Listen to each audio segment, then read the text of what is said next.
बिस्मिल्लाहिर्रहमानिर्रहीम। अस्सलाम वालेकुम। आज हमारा लास्ट लेक्चर है चैप्टर नंबर 8 का। ठीक है, इसके साथ ही हमारे पास जो आपके बलूचिस्तान बोर्ड की टेक्स्ट बुक है सिलेबस की, वो कंप्लीट हो जाएगी। ठीक है, तो एक्सरसाइज स्टार्ट करते हैं। सबसे पहला क्वेश्चन है हमारे पास, फिल इन द ब्लैंक्स। पहला जो ब्लैंक है वो क्या है कि स्टेटमेंट जो हमें गिवन है वो है कि dash are involved in the chemical reaction. Chemical reaction होता कब है? जब कुछ मूव करता है। कौन मूव करता है? बॉन्डिंग हमेशा किसकी वजह से होती है? रिएक्शन हमेशा किसकी वजह से होता है? प्रोटॉन्स तो कोई नहीं छेड़छाड़ कर रहे, न्यूट्रॉन्स तो कोई छेड़छाड़ नहीं कर रहे, इलेक्ट्रॉन्स की वजह से होता है। तो माइग्रेशन ऑफ इलेक्ट्रॉन्स, ठीक है, are involved in the chemical reaction. जब केमिकल रिएक्शन होता है तो इसका मतलब माइग्रेशन ऑफ इलेक्ट्रॉन्स होती है, यानी कुछ जो एलिमेंट्स या मॉलिक्यूल्स है वो इलेक्ट्रॉन रिसीव करेंगे, कुछ जो है वो इलेक्ट्रॉन डोनेट करेंगे। एज अ रिजल्ट हमारे पास क्या होगा? केमिकल रिएक्शन हो जाएगा। ठीक है जी। अच्छा, नेक्स्ट जो है वो क्या है कि metals are dash in nature while dash are electronegative in nature. Metals क्या है नेचर में और क्या ऐसी चीज है जो कि इलेक्ट्रोनेगेटिव है नेचर में? यहाँ पे मेटल्स जो होते हैं आपको पता है कि वो इलेक्ट्रोपॉजिटिव होते हैं, है ना। इलेक्ट्रोपॉजिटिव कौन से होते हैं? जिनमें ये टेंडेंसी हो, ये ताकत हो कि वो इलेक्ट्रॉन्स को क्या करे? डोनेट करे। तो वो जो होते हैं वो हमारे पास इलेक्ट्रोपॉजिटिव होते हैं। और मेटल्स जो है वो पीरियोडिक टेबल में जाने जाते हैं एज इलेक्ट्रोपॉजिटिव इन नेचर। अब एक और चीज है जो कि इलेक्ट्रोनेगेटिव है नेचर में। जब मेटल्स इलेक्ट्रोपॉजिटिव है तो इसका मतलब नॉन मेटल्स जो है वो क्या होंगे? वो इलेक्ट्रोनेगेटिव होंगे। इसीलिए ये बात बार बार हमने रिपीट की है कि जो फर्स्ट ग्रुप है जो कि मेटल्स का ग्रुप है और जो 17th ग्रुप है जो कि नॉन मेटल्स का ग्रुप है, इनके दरमियान सबसे स्ट्रॉन्गेस्ट बॉन्ड बनते हैं। क्यों? क्योंकि जो 17th ग्रुप है नॉन मेटल्स का वो इलेक्ट्रोनेगेटिव होते हैं, वो इलेक्ट्रॉन को रिसीव करना जानते हैं। और जो फर्स्ट ग्रुप है मेटल्स का वो इलेक्ट्रोपॉजिटिव होते हैं, वो इलेक्ट्रॉन देना जानते हैं। दोनों का काम हो जाता है, इसीलिए एज अ रिजल्ट जो रिएक्शन होता है वो सबसे ज्यादा स्ट्रॉन्ग होता है। ठीक है जी। उसके बाद नेक्स्ट हमारे पास क्या है कि dash are most reactive metals. यानी मेटल्स भी हम कौन सी देखते हैं? अल्कली मेटल्स भी है हमारे पास, अल्कलाइन अर्थ मेटल्स भी हैं, है ना। लेकिन अब इन दोनों में से कौन से मोस्ट रिएक्टिव होंगे? अल्कली मेटल्स जो है वो मोस्ट रिएक्टिव होंगे। याद रखिएगा कि जब पीरियोडिक टेबल में आप लेफ्ट की तरफ जाते हो तब रिएक्टिविटी इंक्रीज होती है, और जब आप नीचे की तरफ आते हो तब रिएक्टिविटी इंक्रीज होती है। जब आप लेफ्ट की तरफ जाते हो यानी पहले ग्रुप की तरफ जाते हो तब भी रिएक्टिविटी इंक्रीज होती है, जब आप नीचे की तरफ आते हो तब भी रिएक्टिविटी जो है वो इंक्रीज होती है। क्लियर हो गई बात? अच्छा, noble gases are least dash of all elements. सबसे ज्यादा स्टेबल, तो इसका मतलब सबसे कम रिएक्टिव, तो लीस्ट रिएक्टिव होते हैं। सही, हम कहते हैं कि जो नोबल गैसेज है वो सबसे ज्यादा स्टेबल है। तो आपको पता है कि स्टेबिलिटी और रिएक्टिविटी का ऑपोजिट रिलेशन है। अगर वो सबसे ज्यादा स्टेबल है तो इसका मतलब वो सबसे कम रिएक्टिव भी होते हैं, इसीलिए तो वो रिएक्शंस में नजर भी नहीं आते, क्योंकि उनको जरूरत ही नहीं है रिएक्शंस करने की। नेक्स्ट पॉइंट है कि when the difference between electronegativities is more than 2, then the nature of the bond is, अगर 2 से ज्यादा हो इलेक्ट्रोनेगेटिविटी का डिफरेंस तो नेचर ऑफ बॉन्ड क्या होगा? आयनिक होगा। ठीक है जी, यहां तक बात क्लियर हो गई। आगे चलते हैं ब्लैंक नंबर 6 पे कि अल्कली मेटल्स जो है वो हमें मिलते हैं कौन सी स्टेट में? अल्कली मेटल्स यानी किसकी बात हो रही है?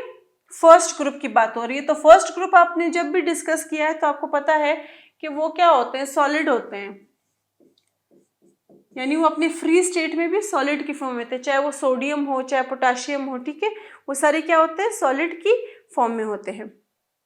Iron is a hard metal while sodium is a soft metal. ठीक है, आयरन हार्ड होता है लेकिन सोडियम बाय नेचर सॉफ्ट होता है। अमंग हैलोजेंस सबसे ज्यादा रिएक्टिव कौन है? अब अगेन हैलोजेंस में जब आप कंपेयर करते हो तो उसकी रिएक्टिविटी किस बेसिस पे होगी, इलेक्ट्रोनेगेटिविटी की बेसिस पे। जिसमें जितनी ज़्यादा ताकत होगी इलेक्ट्रॉन लेने की, इसका मतलब वही इतना ज़्यादा रिएक्टिव होगा। तो आपको पता है कि पूरे के पूरे पीरियोडिक टेबल में मोस्ट जो इलेक्ट्रोनेगेटिव एलिमेंट है वो होता है फ्लोरीन। तो इसलिए फ्लोरीन जो है वो हमारे पास मोस्ट रिएक्टिव होता है। क्लियर हो गई बात? अच्छा जी, नेक्स्ट हमारे पास है कि chemical reaction involve a dash change. दो चेंजेस होते हैं, या तो फिजिकल चेंज होगा या केमिकल चेंज होगा। अगर केमिकल रिएक्शन हो रहा है तो जाहिर सी बात है चेंज भी हमारे पास क्या होगा, केमिकल चेंज होगा। ठीक है जी। या फिर यहाँ पे दूसरा आंसर आपके पास हो सकता है एनर्जी चेंज। ठीक। अच्छा, नेक्स्ट जो है कि सोडियम हाइड्रोक्साइड को दूसरा नाम किस चीज का दिया जा सकता है, जो दूसरा नाम है उसको जाना जाता है सोडियम हाइड्रोक्साइड को, वो है कास्टिक सोडा। ठीक है, जाना जा सकता है नहीं, इसका प्रॉपर नाम होता है जिससे जानते हैं हम उसको, तो वो नाम क्या है, कास्टिक सोडा का नाम है। ये तो हो गए आपके ब्लैंक्स, ये हो गए आपके आंसर्स। आगे चलते हैं चूज द करेक्ट आंसर्स की तरफ। पहला जो स्टेटमेंट है वो है कि मेटल्स को कैरेक्टराइज किया जाता है कैसे, कंडक्शन ऑफ इलेक्ट्रिसिटी पे, मेलिएबिलिटी पे, डक्टाइल लस्ट्रस नेचर पे। यानी आप मेटल्स को कैसे पहचान सकते हो कि उसमें कौन से प्रॉपर्टीज होंगी। तो इसमें से जो तीनों की तीनों प्रॉपर्टीज है आपको पता है कि वो सारी प्रॉपर्टीज मेटल्स में पाई जाती है। तो हमारा आंसर क्या होगा, डी होगा, ऑल ऑफ द अबव। अच्छा, फिर एक ग्रुप में रिएक्टिविटी ऑफ मेटल जो है वो इंक्रीज होती है या डिक्रीज होती है। मैंने अभी अभी आपको बोला कि जब भी आप पीरियोडिक टेबल में राइट से लेफ्ट की तरफ जाते हो तब भी रिएक्टिविटी इंक्रीज होती है, और जब आप ऊपर से नीचे की तरफ आते हो यानी ग्रुप में, तब भी हमारे पास रिएक्टिविटी जो होती है वो इंक्रीज होती है। ठीक है जी। वजह क्या होती है कि जैसे जैसे साइज बढ़ता जाता है वैसे वैसे इलेक्ट्रॉन्स न्यूक्लियस से दूर होते जाते हैं, तो इसलिए इलेक्ट्रॉन्स को रिमूव करना आसान हो जाता है। जब इलेक्ट्रॉन्स को रिमूव करना आसान हो जाता है तो इसका मतलब कि कोई भी वो एलिमेंट किसी दूसरे के साथ रिएक्ट आसानी से कर सकता है। नेक्स्ट है कि electronegativity is the tendency of an atom. ये तो बहुत बेसिक चीज है। इलेक्ट्रोनेगेटिविटी अभी हमने डिस्कस की, क्या होती है, वो एबिलिटी जो कि दूसरे से इलेक्ट्रॉन ले ले। ठीक है, to attract electron pair bond. सही, क्लियर हो गई बात? आगे चलते हैं। नेक्स्ट हमारे पास है कि हेलोजेंस का मतलब, हेलोजेंस ग्रुप तो है 17th ग्रुप को हेलोजेंस का ग्रुप कहा जाता है। ठीक है, फ्लोरीन, क्लोरीन, ब्रोमीन, आयोडीन वगैरह जिसमें पाए जाते हैं। अब जो हेलोजेंस है वो वाटर प्रोड्यूसर है, सॉल्ट प्रोड्यूसर है, टेस्ट प्रोड्यूसर है या स्टीम प्रोड्यूसर है। अब टेस्ट और स्टीम को तो आप देखो कि ये तो बिल्कुल नॉन रिलेवेंट है, इनका कोई ताल्लुक ही नहीं है। हमारे पूरे चैप्टर में हमने ऐसी कोई चीज़ नहीं पढ़ी। दो चीज़ें बच गई हमारे पास, वाटर प्रोड्यूसर और सॉल्ट प्रोड्यूसर।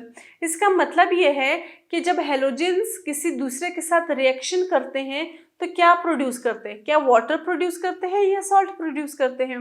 तो आप इसकी सिंपल एग्जांपल अगर मैं आपको दे दूं, सोडियम हमारे पास मेटल है, ठीक है, फर्स्ट ग्रुप का है। क्लोरीन हमारे पास हेलोजन है, 17th ग्रुप का है। जब ये दोनों रिएक्ट करते हैं तब क्या बनता है हमारे पास, सोडियम क्लोराइड बनता है। क्या है सोडियम क्लोराइड, सॉल्ट है। तो इसका मतलब जब हेलोजेंस मेटल्स के साथ रिएक्ट करते हैं तो वो सॉल्ट प्रोड्यूसर होते हैं, वाटर प्रोड्यूसर नहीं होते।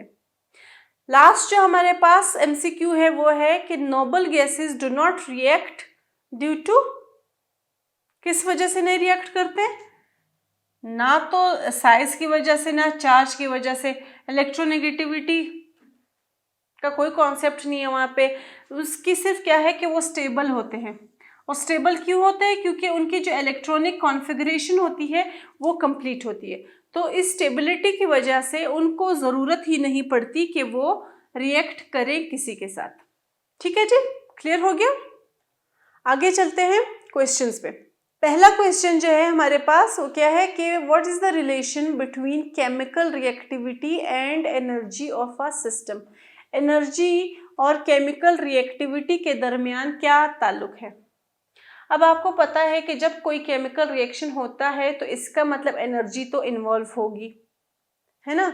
किसी भी केमिकल रिएक्शन को होने के लिए एनर्जी की ज़रूरत होती है। क्यों? क्योंकि एनर्जी जो है वो यूज़ की जाती है ताकि रिएक्टेंट्स के दरमियान जो बॉन्ड है उसको तोड़ा जा सके।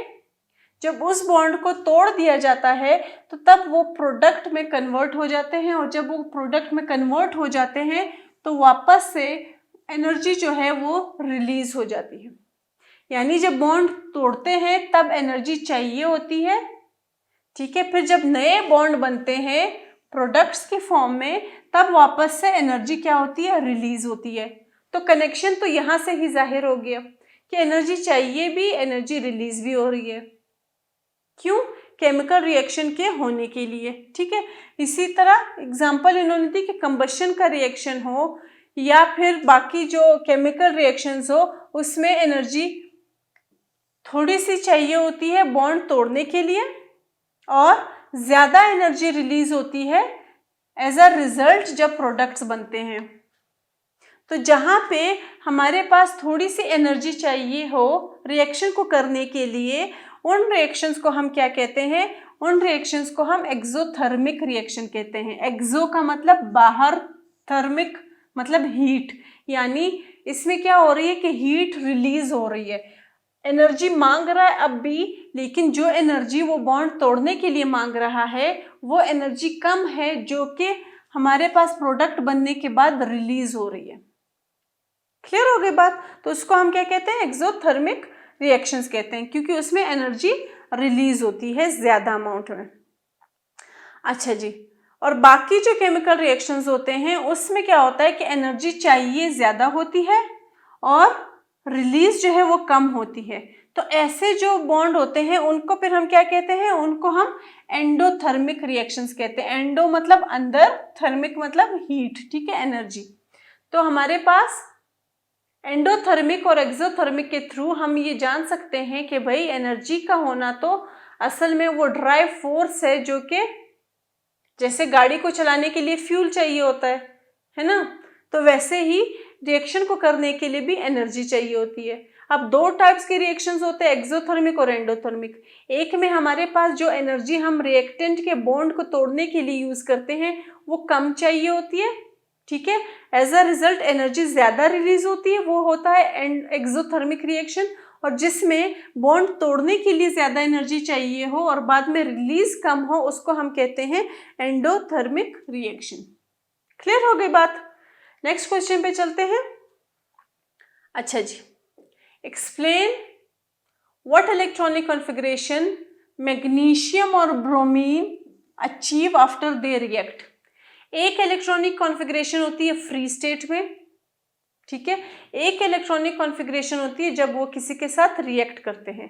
तो हम दोनों को यहाँ पे देख लेंगे। इलेक्ट्रॉनिक कॉन्फ़िगरेशन का लेक्चर हम दे चुके हैं, यकीनन आपको वो समझ आ गया होगा, तो आप उसको थोड़ा सा रिकॉल करोगे यहाँ पे, ठीक है। अब यहाँ पे क्या है, हम एक रिएक्शन शो कर रहे हैं कि मैग्नीशियम जो है वो क्लोरीन के साथ रिएक्ट कर रहा है, मैग्नीशियम क्लोराइड बना रहा है। क्लियर हो गई बात? अब हमने क्या करना है, हमसे मैग्नीशियम का पूछा है, तो हम क्लोरीन को फिलहाल नहीं देख रहे हैं, हम मैग्नीशियम को पहले देखेंगे। मैग्नीशियम में होते हैं 12 प्रोटॉन्स, यानी एटॉमिक नंबर उसका होता है 12। इसका मतलब कि एटॉमिक नंबर 12 है तो नंबर ऑफ इलेक्ट्रॉन्स भी कितने हो गए? 12 हो गए। अब इसकी जब इलेक्ट्रॉनिक कॉन्फ़िगरेशन हम लिखेंगे तो हमारे पास 1s2 2s2 2p6 3s2 आ जाएगा। 2 और 2 4, 4 और 6 10, और 10 और 2 12 हो गए, ठीक है। ये कब? फ्री स्टेट में। इसी तरह क्लोरीन का एटॉमिक नंबर होता है 17 और इलेक्ट्रॉन्स भी 17 होंगे, तो ये उसकी इलेक्ट्रॉनिक कॉन्फ़िगरेशन। अब जब रिएक्शन कर लिया दोनों ने, तो रिएक्शन में क्या हुआ कि मैग्नीशियम ने अपने 2 इलेक्ट्रॉन्स जो है वो रिमूव कर दिए। एक इलेक्ट्रॉन उसने यहाँ पे इस क्लोरीन को दे दिया क्योंकि क्लोरीन जो है 2 बन रहे हैं, और एक इलेक्ट्रॉन यहाँ पे दे दिया। तो कितने इलेक्ट्रॉन रिमूव किए? 2 इलेक्ट्रॉन रिमूव किए। तो चार्ज क्या आया? +2 का चार्ज आया। अब उन्होंने हमसे पूछा ही यही है कि भाई जब वो रिएक्शन करेगा तो रिएक्शन के बाद उसकी क्या इलेक्ट्रॉनिक कॉन्फ़िगरेशन होगी। तो अब हम वापस आ जाते हैं, यहाँ पे हमारे पास थे 12 इलेक्ट्रॉन्स। अब यहाँ पे मैं कह रही हूँ कि इस रिएक्शन में इसने अपने 2 इलेक्ट्रॉन लूज कर दिए हैं, तो इसका मतलब मैग्नीशियम जो है वो आयन की फॉर्म में कन्वर्ट हो गया है और उसके इलेक्ट्रॉन्स की तादाद 12 के बजाय 10 हो गई है। क्लियर होगी बात। अब 10 के लिए हम इलेक्ट्रॉनिक कॉन्फ़िगरेशन कैसे लिखेंगे? 1s2 same, 2s2 same, 2p6 same, s जो है वो रिमूव हो गया। क्यों? क्योंकि 2 और 2 4, 4 और 6 10 ऑलरेडी हमारे पास कंप्लीट आ रहा है। ठीक है, इसी तरह साथ ही साथ क्लोरीन की भी जो इलेक्ट्रॉनिक कॉन्फ़िगरेशन है वो चेंज हो जाएगी। 2 क्लोरीन है तो दोनों क्लोरीन को हम लोगों ने अलग अलग लिखा है। अगर दोनों को साथ लिखते तो हम इसका 18 के बजाय 19 बना देते। ठीक है, अब यहाँ पे क्या है, आप देखो क्लोरीन में यहाँ पे 3p5 आ रहा था। क्यों? क्योंकि 17 इलेक्ट्रॉन्स थे, लेकिन एक एक इलेक्ट्रॉन इन्होंने मैग्नीशियम से ले लिया, तो इसलिए इनकी जो यहाँ पे इलेक्ट्रॉनिक कॉन्फ़िगरेशन है वो 6 पे जाके कंप्लीट हो रही है। क्लियर हो गई बात। दूसरी जो चीज हमने देखनी है वो हमने देखनी है ब्रोमीन के बारे में। अगेन ब्रोमीन का बिफोर रिएक्शन भी देखेंगे और आफ्टर रिएक्शन भी देखेंगे। बिफोर रिएक्शन जो है ब्रोमीन का एटॉमिक नंबर होता है 35। एटॉमिक नंबर 35 है तो इसका मतलब नंबर ऑफ इलेक्ट्रॉन्स जो है वो भी कितने हैं? 35 है, क्योंकि नंबर ऑफ प्रोटॉन्स और नंबर ऑफ इलेक्ट्रॉन्स हमेशा सेम होते हैं। तो ये हमने इसकी इलेक्ट्रॉनिक कॉन्फ़िगरेशन देखी। अगर आप इसको काउंट भी करो तो ये 4 हो गए, 10, 12, 18, 28, ठीक है, 30 और 35 पूरे हैं हमारे पास। ब्रोमीन रिएक्ट किसके साथ कर रहा है? सोडियम के साथ रिएक्ट कर रहा है। ठीक है, यानी हम क्या बना रहे हैं? सोडियम ब्रोमाइड बना रहे हैं। ठीक है जी। अब सोडियम के पास कितने इलेक्ट्रॉन्स है? 11 इलेक्ट्रॉन्स है। क्यों 11 है? क्योंकि जो प्रोटॉन का नंबर है यानी एटॉमिक नंबर वो भी 11 है। तो 1s2, 2s2, 2p6 और 3s में 1। अब जब रिएक्शन करेंगे तो अगेन आपको पता है कि ब्रोमीन जो है वो 17वें ग्रुप से आया है, सोडियम जो है वो पहले ग्रुप से आया है। सोडियम में ताकत है देने की और जो हैलोजेंस होते हैं ब्रोमीन में ताकत है लेने की। ठीक है, तो अब सोडियम ने अपना एक इलेक्ट्रॉन जो है वो लूज कर दिया, तो एज अ रिजल्ट हमारे पास उसके इलेक्ट्रॉनिक कॉन्फ़िगरेशन अगेन p पे कंप्लीट हो गई। s हमारे पास जो एक इलेक्ट्रॉन था वो उसने रिमूव कर दिया। तो ब्रोमीन की क्या इलेक्ट्रॉनिक कॉन्फ़िगरेशन हुई? बाकी सारी इलेक्ट्रॉनिक कॉन्फ़िगरेशन सेम रहेगी। एक इलेक्ट्रॉन मिला है तो इसका मतलब नंबर ऑफ इलेक्ट्रॉन्स क्या हो गया है? चेंज होके 36 आ गया। अच्छा, इसको आप z नहीं लिखोगे क्योंकि z जो होता है वो एटॉमिक नंबर को जाहिर करता है। यहाँ पे आप सिंपली लिखोगे कि नंबर ऑफ इलेक्ट्रॉन्स जो है वो 36 हो गए हैं। ठीक है, एटॉमिक नंबर नहीं, क्योंकि एटॉमिक नंबर सेम ही रहता है। अच्छा, अब यहाँ तक सारे जो है हमारे पास सेम ही इलेक्ट्रॉनिक कॉन्फ़िगरेशन है, रिएक्शन के पहले भी रिएक्शन के बाद भी। कहाँ पे चेंज आया? लास्ट आप देखो 4p5 था, यहाँ पे अब 4p6 हो गया है। 5 क्यों था? क्योंकि 35 उसका एटॉमिक नंबर था। अब 6 कैसे हो गया ये? क्योंकि इसने एक इलेक्ट्रॉन सोडियम से ले लिया है, तो वो एक इलेक्ट्रॉन वहाँ सोडियम से रिमूव हो गया है और यहाँ पे ब्रोमीन में ऐड हो गया है। तो ब्रोमीन की जो इलेक्ट्रॉनिक कॉन्फ़िगरेशन है वो 4p पे कंप्लीट हो जाती है। तो क्लियर हो गया। इस तरह से आप किसी भी एलिमेंट का बिफोर और after reaction electronic configuration find out कर सकते हो। नेक्स्ट क्वेश्चन है हमारे पास कि पोटाशियम ज्यादा रिएक्टिव क्यों होता है मैग्नीशियम के मुकाबले में? ठीक है, पोटाशियम पहले ग्रुप का एलिमेंट है, मैग्नीशियम जो है वो दूसरे ग्रुप का एलिमेंट है। ठीक है, पहले आप ये जान लो। वो भी मेटल है, ये भी मेटल है। उसको हम अल्कली मेटल कहते हैं, इसको हम अल्कलाइन अर्थ मेटल कहते हैं। ठीक है जी। अब हम कहते हैं कि कोई भी एलिमेंट ज़्यादा रिएक्टिव होता है अगर ये लेफ्ट की तरफ जाता है पीरियोडिक टेबल में या फिर नीचे की तरफ जाता है। ठीक है, ये बात बार बार हम रिपीट कर रहे हैं कि रिएक्टिविटी जो है वो राइट से लेफ्ट की तरफ बढ़ेगी और ऊपर से नीचे की तरफ बढ़ेगी पीरियोडिक टेबल में। तो यहाँ से एक बात तो यही से क्लियर हो गई। इसका मतलब ये पहले ग्रुप में, तो ये क्या है? ये एक्सट्रीम लेफ्ट में है। तो एक्सट्रीम लेफ्ट में मतलब कि ज़्यादा रिएक्टिव है। ठीक है, एक बात तो यहीं से क्लियर हो गई। अब दूसरी बात यह है कि जो सोडियम है वो बॉन्ड बनाता है एक इलेक्ट्रॉन सिर्फ लूज करने से। अभी हमने ब्रोमीन के साथ जो उसका रिएक्शन देखा तो क्या था कि सोडियम ने सिर्फ एक इलेक्ट्रॉन लूज किया और रिएक्शन हो गया। और जो मैग्नीशियम है उसने अगर रिएक्शन करना है तो वो अपने 2 इलेक्ट्रॉन लूज करेगा। मैग्नीशियम के एग्जांपल रिकॉल करो, मैग्नीशियम क्लोराइड में कितने उसने लूज किए थे इलेक्ट्रॉन्स, 2 इलेक्ट्रॉन्स लूज किए थे। अब आपको पता होना चाहिए कि इलेक्ट्रॉन्स को लूज करने के लिए, क्योंकि हमने जो रिएक्शन होने के लिए भी हमने कहा कि एनर्जी चाहिए होती है, तो इसका मतलब वो बॉन्ड तोड़ने के लिए, उन इलेक्ट्रॉन को लूज करने के लिए एनर्जी चाहिए होती है। अब एक इलेक्ट्रॉन को लूज करने के लिए जाहिर सी बात है कम एनर्जी चाहिए, और 2 या 2 से ज़्यादा इलेक्ट्रॉन्स को लूज करने के लिए अगेन जाहिर सी बात है कि एनर्जी ज़्यादा चाहिए होती है। तो दूसरी बात तो यहाँ पे क्लियर हो गई। इसी तरह जैसे ही सोडियम, अब सोडियम जो है वो छोटा है, ठीक है, सोडियम आपको पता है कि लिथियम होता है, सोडियम होता है, फिर पोटाशियम होता है, ऊपर से नीचे की तरफ जब हम जाते हैं तो इनका साइज जो है वो भी इंक्रीज होता जाता है, ठीक है। तो इसका मतलब जो पोटाशियम के एटम्स होते हैं वो बड़े होते हैं सोडियम से, ठीक है, और वो ज़्यादा रिएक्टिव भी होते हैं। क्यों? क्योंकि अब इनके इलेक्ट्रॉन्स को रिमूव करना आसान होगा। क्यों आसान होगा? क्योंकि ये न्यूक्लियस से दूर हो गए हैं। जबकि अगर हम यूं आएंगे मैग्नीशियम की तरफ तो उसमें इलेक्ट्रॉन्स को मूव करना, रिमूव करना मुश्किल होगा। क्यों? क्योंकि उसके जो सारे इलेक्ट्रॉन्स हैं वो किधर जमा हो रहे हैं? वैलेंस शेल में, और उस वैलेंस शेल को किसने ज़बरदस्ती पकड़ा हुआ है? न्यूक्लियस ने। तो इसलिए हमारे पास रिएक्टिविटी जो है वो पोटाशियम की ज़्यादा है एज कंपेयर टू मैग्नीशियम की, और हमने देखा कि अलग अलग फैक्टर्स की वजह से ज़्यादा है। ठीक है जी, क्लियर हो गई बात। नेक्स्ट क्वेश्चन पे चलते हैं। नेक्स्ट क्वेश्चन है हमारा कि एक्सप्लेन करना है आपने कि जो ग्रुप 18 है हमारे पास उसके मेंबर्स क्यों रिएक्ट नहीं करते। ठीक है जी, क्यों रिएक्ट नहीं करते? अच्छा, 18th ग्रुप में हमारे पास जो एलिमेंट्स होते हैं वो कहलाते हैं नोबल गैसेस। ठीक है जी, हमारे पास है नोबल गैसेस। अब नोबल गैसेस जो है वो एलिमेंट्स है जो कि ग्रुप 18 में पाए जाते हैं, और ये ग्रुप्स हम कहते हैं कि ये सबसे ज़्यादा स्टेबल एलिमेंट्स होते हैं।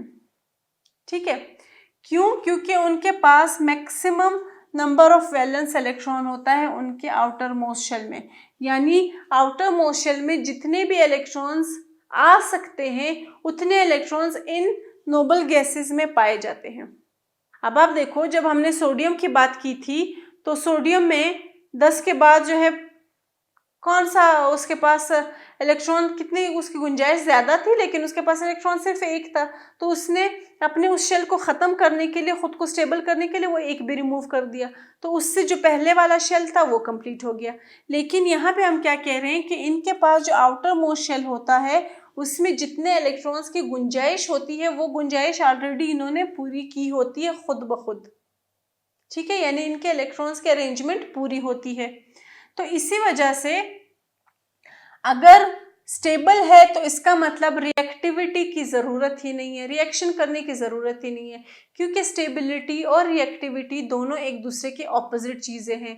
अब जो बाकी एलिमेंट्स हैं वो इसी चक्कर में रिएक्शन करते हैं कि भाई उनको स्टेबिलिटी गेन हो जाए, उनको स्टेबिलिटी हासिल हो जाए, लेकिन यहाँ तो हम खुद ही कह रहे हैं कि ये सबसे स्टेबल है, तो जब स्टेबल है तो इसका मतलब इनको रिएक्शन करने की कोई ज़रूरत ही नहीं है।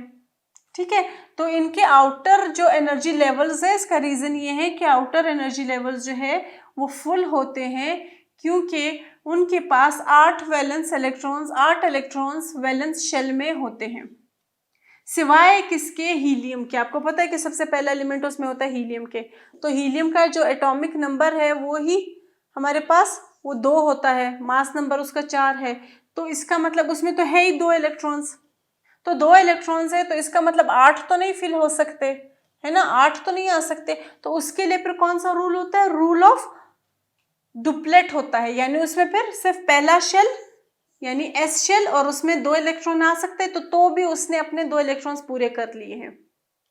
हीलियम के अलावा बाकी के लिए कौन सा रूल अप्लाई होता है इन पे? ऑक्टेट रूल, यानी कि इनके आखिरी जो आउटर मोस्ट एनर्जी लेवल है उसमें 8 इलेक्ट्रॉन्स पूरे होते हैं। तो इसी इलेक्ट्रॉन्स की अरेंजमेंट की वजह से क्या होता है कि ये सबसे ज़्यादा स्टेबल होते हैं। तो एज अ रिज़ल्ट, क्योंकि ये स्टेबल होते हैं तो इनको कोई ज़रूरत नहीं पड़ती कि ये अपने इलेक्ट्रॉन्स को या तो गेन करे, किसी और से ले, या फिर लूज करे। तो जब इन्हें ज़रूरत ही नहीं है, ना वो गेन कर रहे हैं ना वो लूज कर रहे हैं, तो कौन रिएक्शन करेगा इनके साथ? और इन्हें ज़रूरत ही क्या होगी रिएक्शन करने की? तो इनकी ऑक्टेट रूल कंप्लीट होने की वजह से ये स्टेबल होते हैं, और स्टेबिलिटी का मतलब ये है कि फिर उनको रिएक्शन करने की कोई भी ज़रूरत नहीं है। अच्छा जी, नेक्स्ट क्वेश्चन हमारा है, ये हमारे पास ब्लैंक में भी आई गेस आया था कि हेलोजेंस ग्रुप यानी 17 ग्रुप में अगर हम देखें तो हेलोजेंस ग्रुप का कौन सा ऐसा मेंबर है जो कि सबसे ज़्यादा रिएक्टिव है और क्यों? तो कौन सा मेंबर है? इसका जवाब है कि फ्लोरीन है। क्यों है अभी हम देख रहे हैं। फ्लोरीन जो है वो अपने ग्रुप में सबसे स्मॉलेस्ट है साइज के हिसाब से, ठीक है, सबसे स्मॉलेस्ट है और मोस्ट रिएक्टिव है 17th ग्रुप के एलिमेंट्स के मुकाबले में। इसकी वजह यह है कि उसकी इलेक्ट्रोनेगेटिविटी की वैल्यू जो है वो पूरे पीरियोडिक टेबल में सबसे ज़्यादा है। तो इसका मतलब इसमें जो इलेक्ट्रोनेगेटिव कैरेक्टर है वो भी सबसे ज़्यादा है पूरे पीरियोडिक टेबल में। तो आपको पता है कि रिएक्शन हमने कहा था कि स्ट्रॉन्ग सबसे ज़्यादा स्ट्रॉन्ग कब होते हैं? जब इलेक्ट्रोनेगेटिव कैरेक्टर मैक्सिमम हो, इलेक्ट्रो पॉजिटिव कैरेक्टर मैक्सिमम हो। इसीलिए हम कहते हैं कि पहले ग्रुप और 17वें ग्रुप के दरमियान जो रिएक्शन होते हैं वो सबसे स्ट्रॉन्गेस्ट रिएक्शन होते हैं। तो यहाँ पे इलेक्ट्रोनेगेटिविटी की वैल्यू जो है वो मैक्सिमम है। इसका मतलब इसमें एबिलिटी है कि वो अपने इलेक्ट्रॉन्स को भी पकड़े रखे और साथ ही साथ दूसरों के इलेक्ट्रॉन्स भी गेन कर सके, और एज अ रिजल्ट खुद को एनाइन में कन्वर्ट कर दे। यानी एनाइन में कैसे कन्वर्ट करेगा? नेगेटिव साइन के साथ। क्यों? क्योंकि वो इलेक्ट्रॉन्स गेन करेगा। तो किसी भी दूसरे मेटल की तरह वो क्या करता है? खुद को एनाइन में कन्वर्ट करता है बाय गेनिंग इलेक्ट्रॉन्स।